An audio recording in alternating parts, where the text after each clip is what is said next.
의석을 정돈해 주시기 바랍니다. 성원이 되었으므로 제4차 본회의를 개의하겠습니다. 보고사항은 회의록에 게재하도록 하겠습니다. 안건 상정 전에 한 말씀 드리겠습니다. 대한민국은 지금 길 위에 서 있습니다. 어떤 길로 향할지 마음 졸이는 시간입니다. 그러나 길은 늘 국민 속에 있습니다. 그것이 대한민국의 역사입니다. 그래서 대한민국은 강합니다. 오늘 의원님들께서 받아들 투표용지의 무게가 그 어느 때보다 무겁습니다. 역사의 무게이고 민주주의의 무게입니다. 한 분도 빠짐없이 투표에 참여해 주시기를 바랍니다. 의사일정 제1항 대통령 윤석열 탄핵소추안을 상정합니다. 박찬대 의원 나오셔서 이 안건에 대하여 제안 설명해 주시기 바랍니다.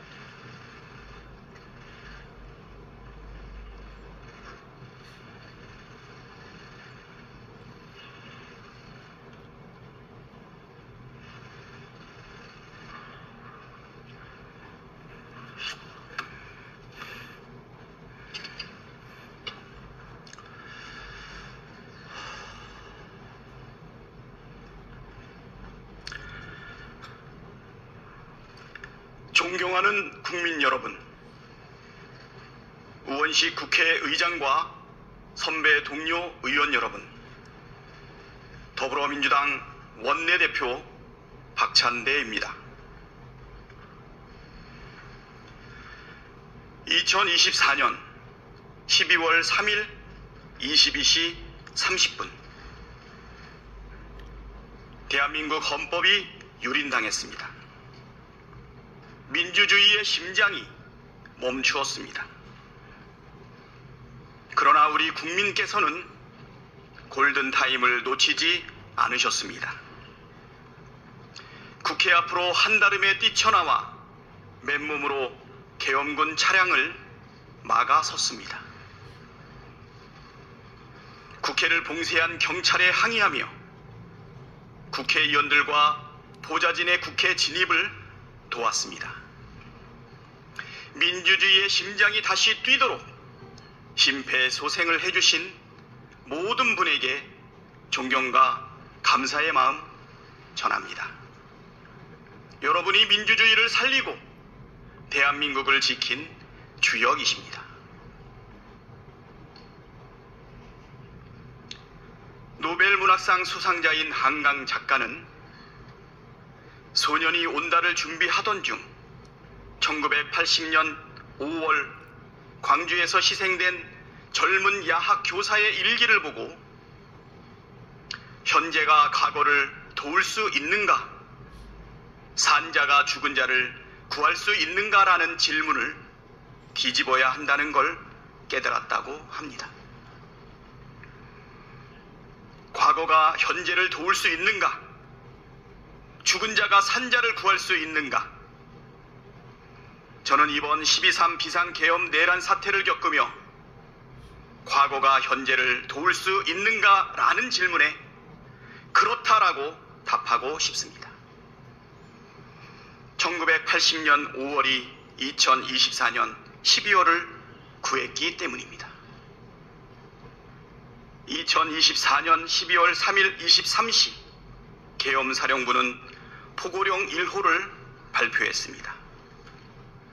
포고령 1호의 내용은 다음과 같습니다.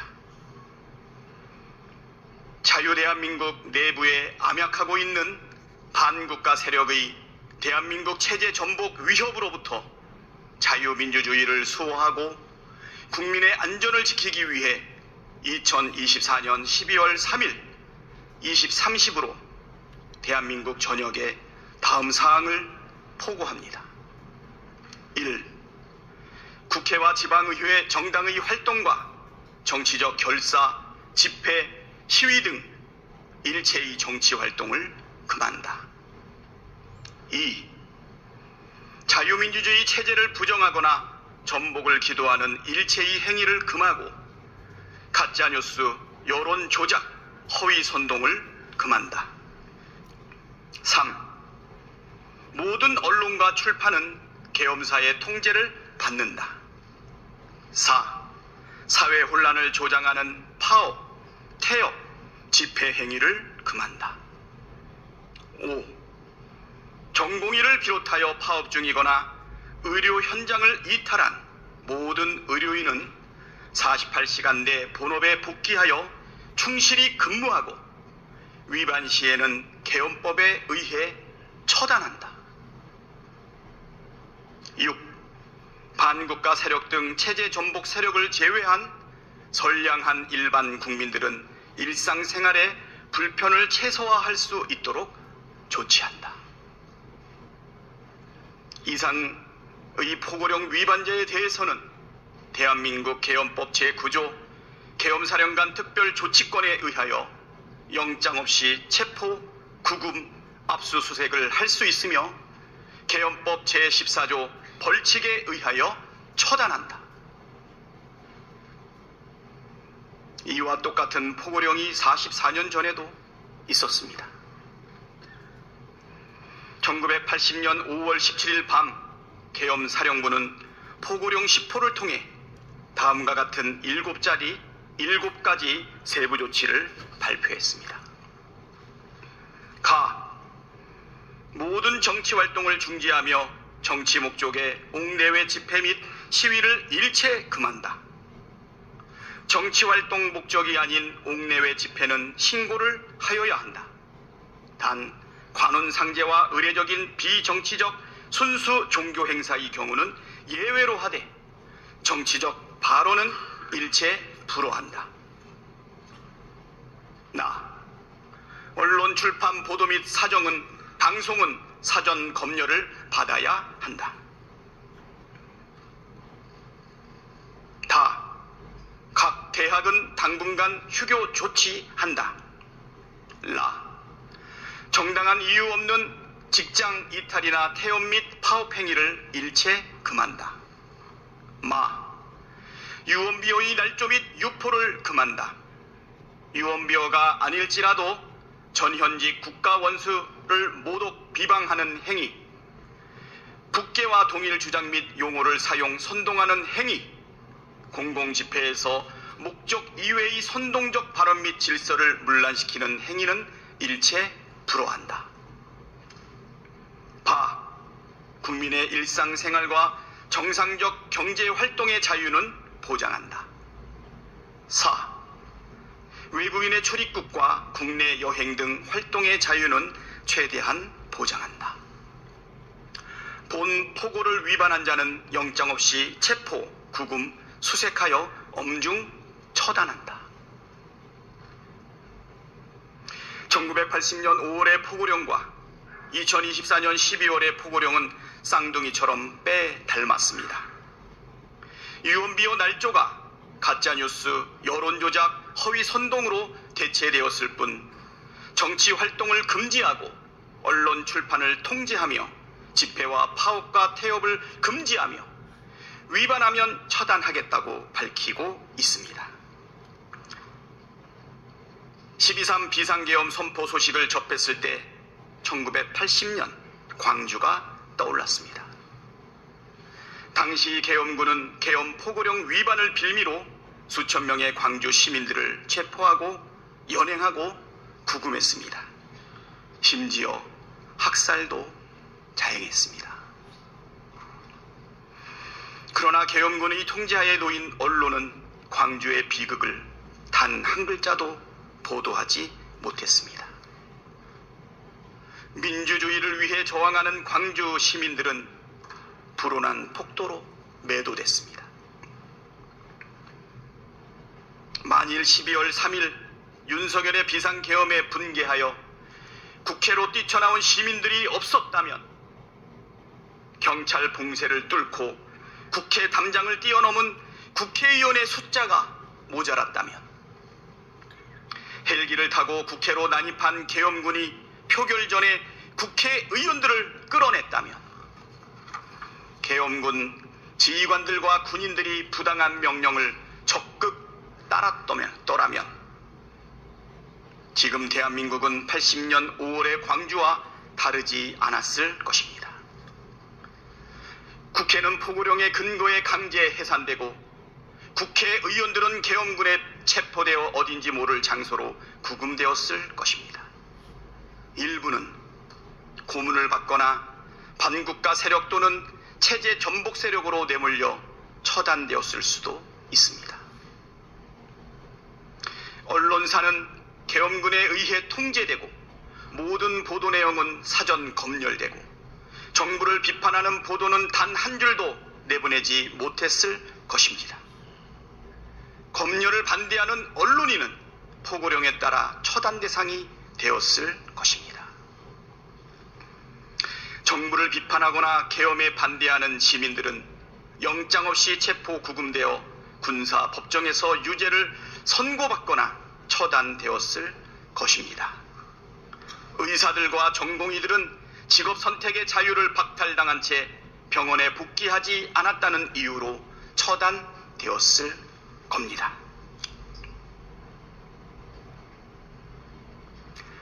우리가 아는 계엄, 우리가 실제로 겪었던 계엄은 바로 이런 것입니다. 상상만으로도 아찔한 비상계엄이 실제로 선포됐을 때 1980년 5월 광주는 2024년 12월의 우리를 이끌었습니다. 44년 전 고립무원의 상황에서도 죽음을 각오하고 계엄군과 맞섰던 광주 시민들의 용기가, 그들이 지키려 했던 민주주의가 우리를 움직이는 원동력이었습니다. 과거가 현재를 도왔고 죽은 자가 산 자를 구했습니다. 대한민국의 민주주의는 광주에 큰 빚을 졌습니다. 존경하는 선배 동료 의원 여러분, 12상 비상계엄은 명백한 위헌이며 중대한 법률 위반입니다. 헌법이 정한 비상계엄의 절차와 요건을 전혀 갖추지 못했으며 헌법의 내란죄, 직권남용 권리행사죄, 특수공무집행 방해죄 등과 같이 국민의 생명 및 안전, 국가의 존립과 기능, 국민 주권주의, 민주주의와 법치주의를 침해했습니다. 헌법 제77조 제1항은 계엄의 요건을 전시, 사변 또는 이에 준하는 국가 비상사태에 있어서 병력으로서 군사상의 필요에 응하거나 공공의 안녕 질서를 유지할 필요가 있을 대로 규정하고 있습니다. 그러나 전시나 사변, 이에 준하는 국가 비상사태는 없었습니다. 계엄을 선포한 때에는 대통령은 지체 없이 국회에 통고하여야 한다는 헌법 제77조 제4항도 지켜지지 않았습니다. 비상계엄을 수개월 전부터 치밀하게 계획하고 준비했으며 북한에 무인기를 보내 북한의 도발을 유도하고 우물풍선 원점 타격으로 인위적 전시 상황을 조성하려 한 정황은 애초부터 비상계엄이 요건을 갖추지 못한 명백한 위헌이었다는 사실을 보여줍니다. 계엄군과 경찰은 헌법기관인 국회의 기능을 마비하고 헌법기관인 국회의원을 체포해 계엄 해제 의결을 막으려 했습니다. 비상계엄이 선포된 뒤 경찰은 국회를 봉쇄해 국회의원과 보좌진의 국회 출입을 방해했습니다. 완전 무장한 계엄군이 국회로 출동하여 본회의장 진입을 시도하였고 총기를 휴대한 계엄군은 국회 본청 유리창을 깨고 국회 직원을 위협했습니다. 무장한 계엄군과 경찰은 국가선거 사무를 총괄하는 중앙선거관리위원회 청사와 연수원 등을 점령하여 출입을 통제하고 당직자의 휴대폰을 압수했으며 통합선거인명부 시스템 서버를 촬영했습니다. 계엄작전에는 최정예 북파 공작원이 투입됐으며 계엄군은 체포될 인사들을 수감할 장소를 물색했고 법무부는 체포될 정치인과 언론인 등을 수감하기 위하여 장소를 마련하려고 했습니다. 즉 12.3 비상계엄 선포는 위헌 위법할 뿐만 아니라 대통령이 자신의 권력을 유지하기 위해 군대를 동원해 국민 주권을 찬탈하고 행정 권력뿐만 아니라 입법과 사법 권력까지 장악하기 위해 벌린 내란 행위입니다. 윤석열은 이 내란을 진두지휘한 내란의 우두머리입니다. 윤석열은 특수전 사령관과 수도방위 사령관에게 전화를 걸어 상황을 직접 점검했고 국회의원 체포를 직접 지시했으며 위헌 위법한 포고령까지 직접 검토했습니다. 곽종근 특수전 사령관에게 비아폰으로 전화를 걸어 의결 종족수가 아직 다 안 채워진 것 같다. 빨리 문을 부수고 들어가서 안에 있는 인원들 끄집어내라고 지시를 했고 홍장원 국가정보원 제1차장에게 전화를 걸어 이번 기회에 다 잡아들여 싹 다 정리해 라며 국회의장, 국회의원 등 정치인, 전 대법원장 및 전 대법관 등 법조인, 방송인, 시민사회 인사 등에 대한 체포를 지시했습니다. 경찰이 장악할 대상 기관과 인물이 적힌 문서를 경찰청장에게 하달하기도 했습니다. 존경하는 선배, 동료, 의원 여러분, 12.3 비상계엄 내란 사태로 무너진 헌정질서를 바로 세우는 것이 국회의 책무입니다. 윤석열은 12.3 비상계엄 내란을 일으켜 헌정질서를 마비시켰습니다. 헌정질서를 파기한 윤석열을 탄핵하는 것은 헌정질서를 회복하는 길입니다. 국회는 헌정질서 회복을 위해 헌법이 부여한 권한으로 윤석열의 직무를 정규시켜야 합니다. 이 길이 비상계엄 사태를 가장 빠르고 질서 있게 수습하는 방법입니다. 윤석열은 정상적 직무 수행이 불가능합니다. 12월 3일 위헌 위법한 비상계엄 선포와 12일 대국민 담화에서도 드러난 것처럼 극단적 망상에 사로잡혀 이성적 사고와 합리적 판단이 불가능한 상태입니다. 즉각 직무를 정지시키지 않는다면 또다시 어떤 무모한 일을 저지를지 알 수 없습니다. 당장 직무 정지시키는 것이 바로 국민과 나라를 위한 길입니다. 윤석열은 대한민국 최대 리스크입니다. 12.3 비상계엄 내란 사태는 우리나라의 경제, 외교, 안보, 국격에 큰 충격파를 가했고 지난주 탄핵이 불발하면서 위기는 더욱 증폭되었습니다. 다시 탄핵안이 부결된다면 대한민국은 회생 불가능한 상태로 진입할 것이 자명합니다. 미국을 비롯한 전 세계 자유민주국가들이 대한민국의 헌정질서 파괴와 민주주의 위기에 대해 심각한 우려를 표명하고 있습니다. 탄핵안을 가결함으로써 대한민국의 헌정질서와 민주주의가 정상적으로 작동하고 있음을 전 세계에 보여주어야 합니다. 국민의힘 의원 여러분, 마지막 기회입니다. 역사의 문을 뛰쳐나가는 신의 옷자락을 붙잡으십시오. 헌법 제1조 1항 대한민국은 민주공화국이다. 제1조 2항 대한민국의 주권은 국민에게 있고 모든 권력은 국민으로부터 나온다. 헌법 제46조 2항 국회의원은 국가 이익을 우선하여 양심에 따라 직무를 행한다. 민주공화국 대한민국의 일원으로서 국민을 대표하는 국회의원으로서 국가 이익을 우선하여 양심에 따라 찬성 표결을 해 주십시오. 국가적 위기 앞에 당리당략을 앞세우는 것은 국민에 대한 반역이자 헌법상 국회의원의 책무를 저버리는 행위입니다. 엄중한 시국의 절박한 심정으로 호소드립니다.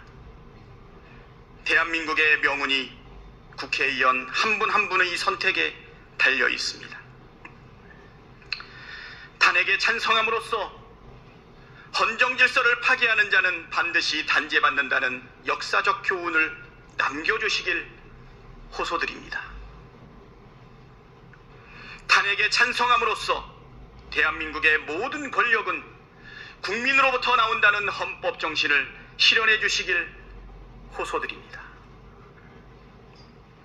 탄핵에 찬성함으로써 대한민국의 민주주의가 굳건하다는 점을 세계 만방에 보여주시기를 호소드립니다. 고맙습니다.